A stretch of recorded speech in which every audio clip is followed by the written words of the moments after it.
Hello. I haven't felt like doing a tag for a good while, and of course, now that I do, it turns out to be one with 20 questions about how slash why we read. The Philosophy of Reading tag by Brandon's Bookshelf, a new booktuber who has, mm, as these new booktubers have an annoying tendency to do, just hit it out of the park immediately. I'm very bitter. But I'd seen this done by Michael Vaughn over on his channel, and I was partway through. I started watching Steve Donahue doing the tag, and I went, wait a minute. Before I get all influenced by Steve's spin on stuff, let me go back to the original tag and listen to him actually talk about his questions. Because it's, do you find it with tag videos? You can't answer this question because I've got my comments turned off. But do you find it with tag videos that there'll be just the printed question on the thing, and if you went just by that, it can sometimes be there's a lot of the nuance, a lot of the spin, a lot of the personality of the actual tag maker can get lost. And while I think these questions actually kind of stand well on their own, it was actually interesting, and see if hopefully I can remember some of these nuances as you go along. But hearing Brandon talk about the questions of his tag and kind of where he was coming from was interesting. So yeah, okay. 20 questions, and Brandon has this funny idea that people will pick and choose and will not answer all 20 questions. I mean, maybe you'll say pass, or maybe you'll have a very short answer, but no, we must answer every single question. But hopefully I can go quickly through ones I'm not interested. I'm not very interested. Well, if I only answered the questions where I was going to be interesting, this would be, all my videos would be incredibly short. But I will answer all the questions with as much as I have to say, and then I will try and stop myself. So yes, let's start with question number one. What's more important, a good character, plot, or message? Now, this is actually a really good one to start off with, because the message thing at the end from both Michael and from Steve, who I've only watched the first little bit of his, the hackles went up at the mention of message. It's like, if you want to give me a message, write me a letter and send it. It's like, don't put it into your book. But Brandon in his video talks about message or theme, which to me is a message is much different from a theme in a book. A theme in a book is kind of a whole, it's a topic, but it's more like, oh, this gets you into kind of interesting discussions. This gets you into interesting ideas, where a message is, this is bad, don't do this, or this is good, this is awesome, and anyone who disagrees with me is wrong. And the kind of the finger waggy kind of shuts things down. To my mind, message shuts things down, where theme is, we're opening things up, and this is going to make this book resonate with me and last with me. And this is very much something, Brandon seems to be much more of a nonfiction reader. I am definitely much more of a fiction reader who happens to read nonfiction every once in a while. And I find that, a book that is strictly plot and character, I might find interesting. I might enjoy myself. It's like, great, I went through the book. But if there isn't a theme, if there isn't something niggly there that makes me want to just kind of like question, and makes me kind of like go, like, what was it right for them to ethically right for someone to do an action in a book? Or maybe it brings up things about like kind of history, or kind of just interpretations and stuff like that. That's the kind of stuff that really resonates. So now, what's most important? I mean, to my mind, character, plot, and theme. A good book has to have either character and theme, or plot and theme. But it's like there's a pairing there. I mean, I really, if I was slammed to it, I would probably say character. But if it didn't have a theme, if it didn't have some interesting stuff to say, if it was only just like that's an interesting person, that would be a book that would fall out of my mind. So I would say character, but the unity of all unity of beautiful unity of art and stuff like that. I would want all of them, and that goes for a nonfiction book as well. I'm going to try and remember for Brandon's sake. Um, to put that in. I'm not off to a good start. I'm not going to take 5 minutes for each one of these questions. Should one read books about ideas or opinions that they disagree with? Yeah, most definitely, most definitely. That can be a really good way of kind of honing of it can either reaffirm your own ideas or it can make you question your own ideas, and I think those are both really valuable things to do. That can sometimes be tough. We're such a combative place right now where unfortunately there's some books I think where I do disagree with the person, but the person writing the book seems to spend half their time wanting to attack on a kind of an ad hominem level people who would just disagree with them, which turns me off. So that can be a real challenge there for me. It's like, oftentimes I find that it seems like authors are only writing to the converted. They're not saying let's try and have an open conversation. Now, people are always going to put forward stuff like, yeah, but this idea here is evidently horrendous and is going to harm people in our society. So you shouldn't even give it the time of day. And yeah, I have to say that does happen to me. We're all in our little bubbles, and it can be very, very challenging. I think you're fooling yourself if you say, "Oh, I'm open-minded. I'll listen to anything." Maybe there are unicorns like that out there in the world, but it's probably not me. So it's something that I think I need to work at. I need to work to actually to do. As tech advances, what do you think will be the role of books? Um, Now, there's a bit of conversation here whether this is a criticism of, like, of ebooks or stuff like that. I mean, I'm like ebooks, any device delivery that gives you text in a long form. I think will continue. I think we've had developments of various other art forms, other ways of delivering media, visual media. Obviously being the big thing, television and movies, and those have their strengths. Those have those ways that can far surpass, surpass kind of the written word. But I've just watched Nomadland. I watched Nomadland the movie a while ago, and I picked up the book just recently and listened to it, and wow, those are two different, very different experiences. And neither of them is invalid, even though I'm semi pissed about the movie now that I've read the book, especially with stuff like, especially stuff with like how maybe something like Amazon was painted, are portrayed in the movie in a very kind of neutral. We want to have access to those visuals, those sweet visuals, that the book was not. And just the amount of information you can get out of written material, whether that's electronically or whatever. I think I think the role of books will continue. They're just different languages that are important to us. Um, okay, I'm going to try and go quicker. How important are summaries, review, and art in your book choosing? Art, probably not at all. I don't really. I mean, pretty cover, ooh but it's like that's never going to be something that's going to actually get me to pick up a book. Um, Summaries, I have a hard time with summaries because there's certain kind of summary speak that I'm just like, especially I think about, like, I oftentimes I'll kind of I haven't been to a bookstore in forever now, because of COVID stuffy, that kind of things.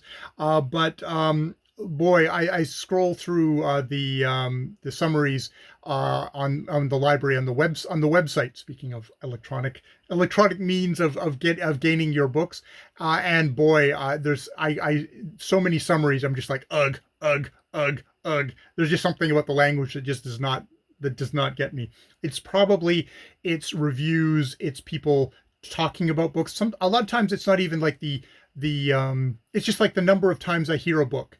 if you hear a book once, it's like, oh, that could be interesting, unless it's like, somebody who's like really amazing at giving a review. But like, just it can be just like, I think, cumulative thing. If I've heard enough people talking about this book, and there seems to be a lot of like, wow, there must be stuff to discuss in here. Themes. There must be themes that I actually that'll pick up. So I guess we'll lump all that together, just chatter about books as review. Number 5, should one ever skim or scan a book?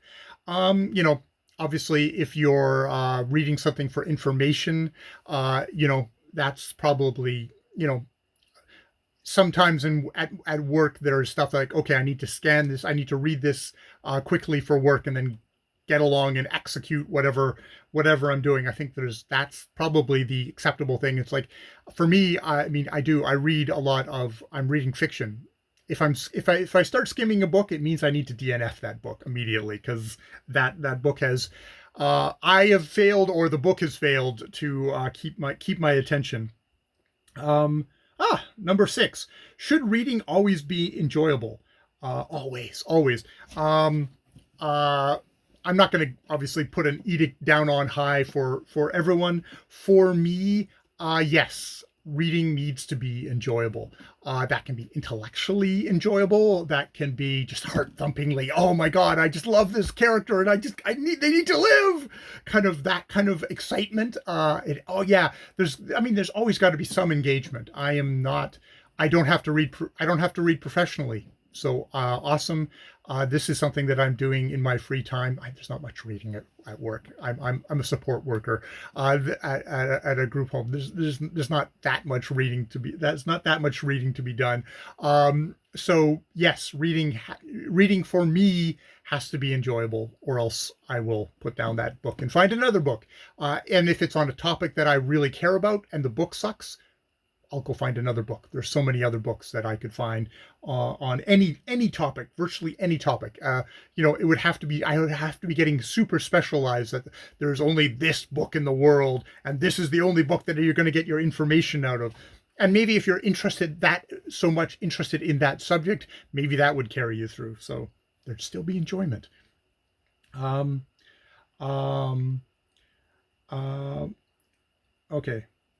Okay. Yes. Number 7, is it important to be well read?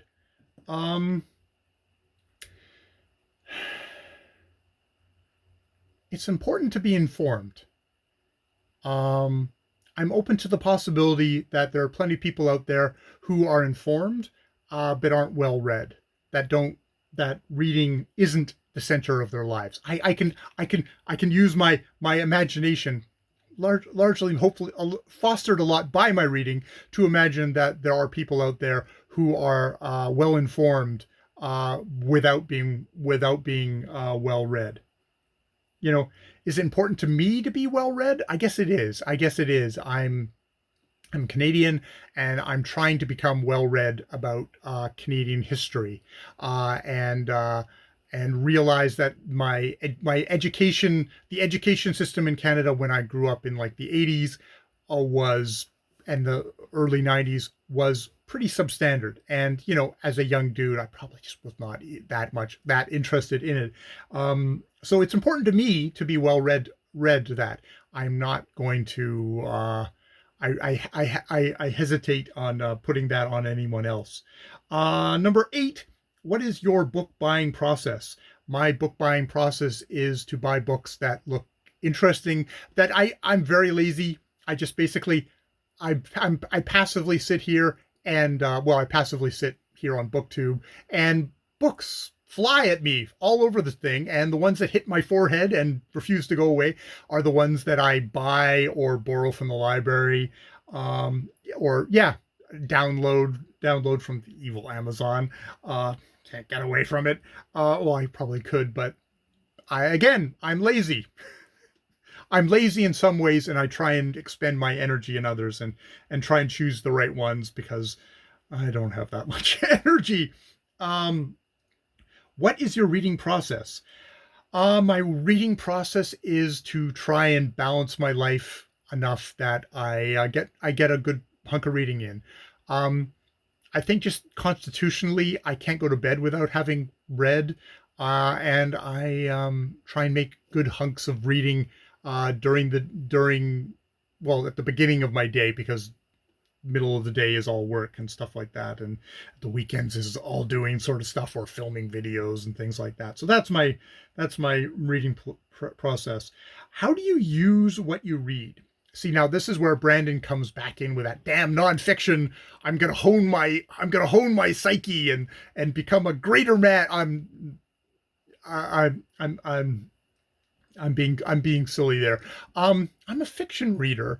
But even like with my nonfiction, I was struck by that. Like I was listening to on audiobook All Our Relations by Tanya Tiaga, which is a book about kind of the alarming suicide rate in Indigenous people in Canada and throughout the world, and other Indigenous people who have, unfortunately, have a remarkably similar experience of colonization, and how that has fractured and disrupted just sort of like the identities of like, who am I, and like, how I can cope, and just the trauma. And it's like, this is like she Taga is like a journalist, and she is hucking a ton of facts at you. And I know myself. It's like, I even if I kind of took careful notes, and Brandon talks about like how one of the reasons he's done a booktube channel is that he wants to kind of talk about the book, because that's another way of processing it and making it stick in a way, which is very similar to what I do, mostly for fiction. Though I don't know if I do it to make it stick so much as to experience the book in a more deeper, fuller way. I don't know how much of like this All Our Relations book I'm going to hold on to. Like, someone's going to come to me like, how many of these facts will actually stick in my head? I don't think it's actually going to be that much. But I'm going to have, so why do I read it? Why do I read it if it's all just going to empty out the other side? There's something about the actual process of reading that the exercise, the muscle that I feel like I am developing, which I don't, I can't say that this is not going to get me to another step somewhere. But it's going to help me live right now. Um, I live in my books. I live in my books, and I think that's um, what do I use? How do you use what you read? I use my reading to live. I use my reading to be. I am a reader, and I read, therefore I am. There, that's as deep a philosophy as you're going to get from me, Brandon, because philosophy, boy, that really goes in one ear and out the other for the most part. Um, Number 11. Well, I basically just answered that. I probably influenced by knowing it's coming up. Number 11. If you could download a book to your brain, would you still read it? No. No, because as I just said, uh, it's the experience of reading, which is I'm here for, not an end product of I know X, Y, and Z from this book. And that goes for nonfiction as well as fiction for me, which is probably why I read a lot more fiction, I guess. Number 12, what are your views on rereading a book? I wish I had another life so that I could reread more of my books, because um, I know from the times that I have that it is really, it is like, it's probably more rewarding than reading the book the first time. I got to do that with Wolf Hall by Hilary Mantel, and I was really not sure about Wolf Hall the first time I read it. I felt like, she was really tipping the scales, and Hilary Mantel was tipping the scales to make me to say, oh, Thomas Cromwell was an awesome guy, and it was only on a reread that I realized, no, this is from Thomas Cromwell's point of view. And as you continue on in that trilogy of books, you get your view of Thomas Cromwell becomes darker and darker and more complicated, far more complicated. He is not the monster that maybe people on the other side of a religious divide might put him as. But he's very complicated, and not somebody I would want to have interrogating me in a dark room, because it would not go well. It would not go well. speaking as someone who with a Roman Catholic mom from England and a Protestant father from Scotland, yeah, wouldn't have gone well. So number 13, what makes a book good? Um, I think you can circle back to the top of this, which is plot, character, theme, language. There's some kind of a magic mix of when an author hits it, man, they hit it, and all those kind of gel together to make something uh, more than just those words on the page. It becomes alive. It becomes alive in your mind, and it becomes a part of you in a way. You carry Kristen Lavin's daughter around in your head for the rest of your life. And wow, that's that's amazing. That's so amazing. Um, Number 14, what makes a book bad? I mean, I think the worst kind of book is the one that just passes right through you and you forgot it, but you forget it in within a week. You get to the end of the year and you're thinking about like, what did I read this year? And you go, oh, I read that this year. And so like there's that kind of a book that just kind of like it's the laxative the laxative one that just whoosh, whoosh right through you. There's the bad books that I hate read, which actually are probably better than those books. I've had books where it's like this book engaged me so much on every page. There was some fantasy book that I hated. I hated so much. I was traveling at the time, but I hated this book so much. It kept me engaged on every page of just how hack writing, terrible characters. I just hated this on so many the fridging the main character's wife to give him a motivation to pursue his trials throughout the thing. It's just like, oh, it bugged me so many ways, but that actually was more engaging. And there's some people say, like, oh, if I hated a book, I just won't talk about it. It's like, no, if I really hate a book, it's like, wow, that's like, that is going to tell you, I can tell you something how I reacted to that book. I mean, not to be horrible, well, to be this is my YouTube channel, to be horribly egotistical. When I really hate a book, I think that is going to reveal something, hopefully about the book, but also about me and about my particular tastes, which I think is if you're coming here to listen to me yak, you might as well hear that. You might as well hear that. And it's. I have to say, I don't get that pissed off because usually I'm trying to be careful and not pick up books like that. If I know a book, if I know I'm going to hate a book, I won't pick it up. It's the ones where you hear positive things, and people like it. Oh, extremely loud and incredibly close was I almost want to reread that book to be able to shout about it again because I have to hats off to Jonathan Safran Foer, whatever the fuck his name is. That book really pissed me off, and that's a reaction. Be happy. That's a reaction, and I I don't attack the author personally, but boy, I really will go after the book about why this something would piss me off so badly. Um, Number 15, how do you feel about not finishing a book? It's funny. Brandon talked about how like, oh, I'm starting to get known as a guy who DNFs books. And I'm thinking, have you met Sean the Book Maniac? Let's have a little let's do a little comparison there about DNFing, and you can see you check out Sean the Book Maniac. He is the queen of the Bail on BookTube, and the Queen Empress. I can't remember what he is. He is the fellow that you need to check out for bailing. As I get old, I'm trying to get better. I'm getting better at bailing. If I'm being miserable, if I am being miserable with a book, I do try and put it down because it's not gonna do anything unless I hate it. Unless I really hate it, then I'm probably enjoying myself on a sad, pathetic level of a sad, small little booktuber. Should the author's personal life matter at all? I read a lot of dead authors, so safely dead, so they can be as I definitely go with, especially back in back in history, not back back things change so quickly that TV shows in the 90s are deeply problematic now. That if you're reading something from like the 1800s, or actually the 1950s, are just really freaking horrendous. Probably because they're all wearing modern dress, but all the stuff that's coming out of their mouths, you just want to puke.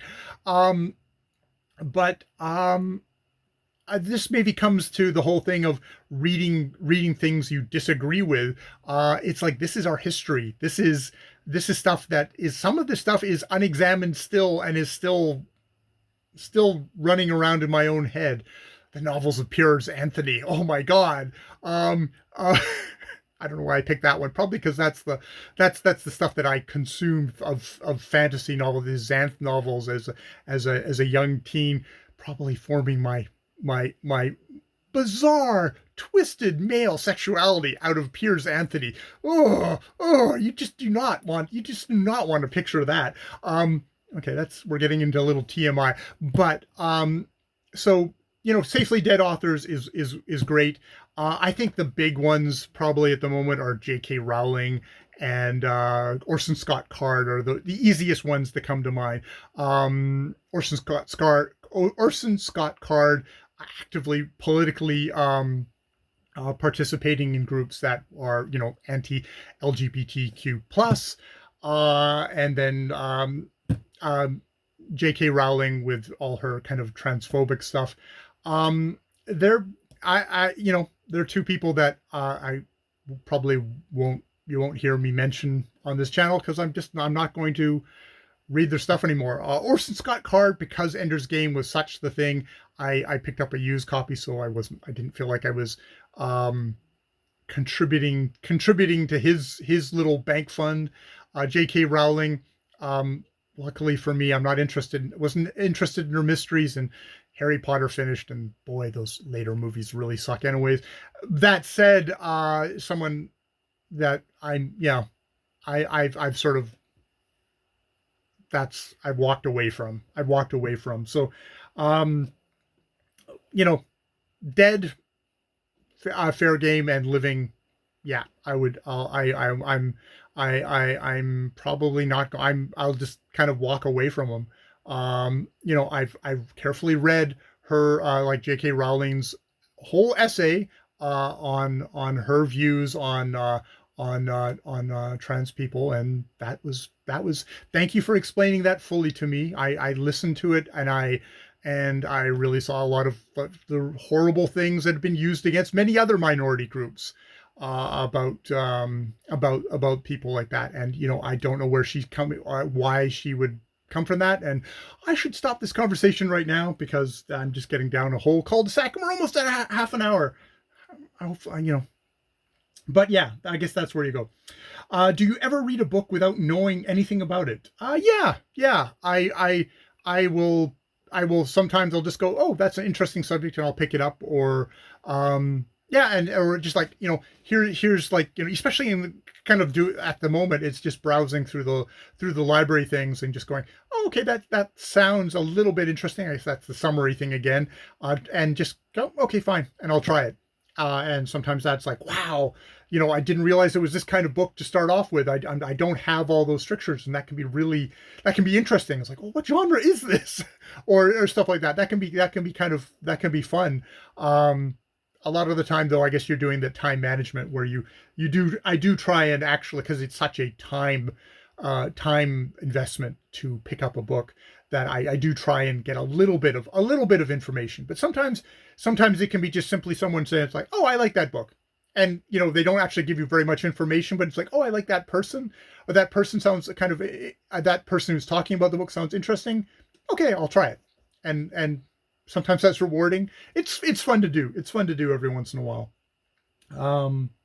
What author, genre, series, or culture can you just not get into, and why? Um, I don't know. I mean, there's so many books. There's so many books that I mean, I think I probably look I'm less active in kind of modern horror. I think a lot of times I'll probably in like nonfiction I will steer away from um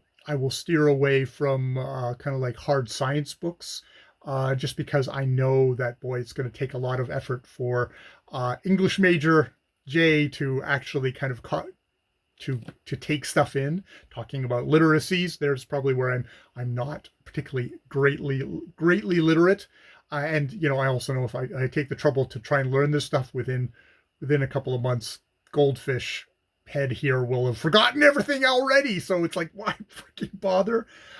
As culture goes, I was thinking, oh, is there a culture? And then I thought, oh, I know exactly when. I know exactly when. My parents emigrated to Canada in the 1960s, and there's sort of a post-war England, kind of that malaise, that kind of like, let's emigrate to Canada time. That I don't know if there's like if I just inculcated this from my parents. I don't think they were bad mouthing England or anything like England or Scotland or anything like that. But it's like for the most part, I steer away from that kind of that time period in England post war. It's like no, no. And even World War II itself, for the longest time, I think I was like, I've heard enough stories from there. Probably because there's also a whole bunch of baby boomers who are probably yakking about it too much, that you get so much of a flood that you just go like, yeah, I don't care. I'm the next generation. I don't care. I think that I'm probably as I get older that I'm lightening a little bit on that, but yeah, yeah, yeah. Um, Number 20. Let's end off with an easy one. Do you think everyone should read, and why? No, no, I don't think everyone should read. I think that for whatever reason, I have always been a reader. I've always loved books. I've always been stuck in books from the earliest I can remember. I was reading. I was reading, and I loved it.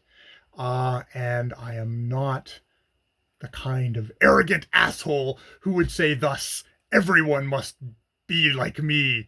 Um, no, no. I think that I'm really happy that um, I don't know if I'm happy. I think it's a healthy thing that we have a society where um, you don't read. That's not how you take things in. But you go on YouTube, you go to places, and you get things in visually.